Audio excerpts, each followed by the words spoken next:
What do you like to eat in a normal day? Are white breads, muffins, pastries part of your normal diet? Do you like to put sugar in your coffee? Diet and nutritional choices can have a big impact on your dental health. Many people are familiar with the idea that eating a lot of sugar can cause cavities. But what about all the other foods that we eat? In general, any kind of foods that are high in carbohydrates, like breads, pastries, rice, candies, or sugary drinks will not be very good for your teeth. Although these might not seem really sweet or sugary, bacteria can start to break down these carbohydrate-rich foods into acids. And this acid will start to dissolve and break away at your tooth structure.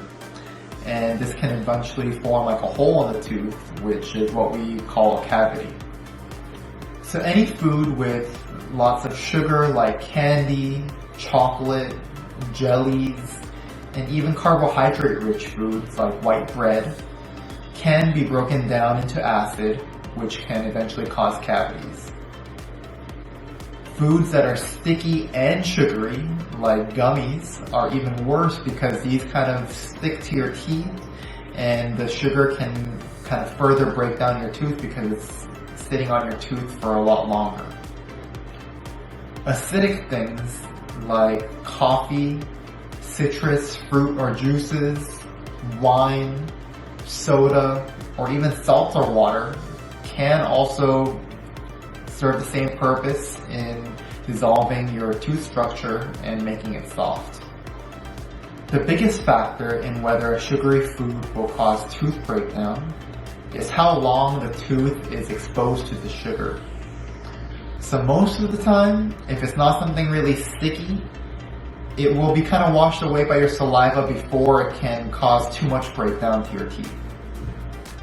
But even in foods that are not sticky, like fruit juices, citrus or like orange juice, coffee or tea with sugar added, sodas, if you sip on these throughout the day, your teeth will kind of just be sitting in that sugary and acidic solution, and so this will definitely cause tooth breakdown over time. So whenever you have these foods, it's important that you try to eat these around your meal time so that your teeth aren't bathing in the acidic solution multiple times per day. At least it'll be just during the meal times. In fact, it is even more important to limit the frequency of your sugar intake as opposed to limiting the amount of sugar that you're having, at least for your teeth.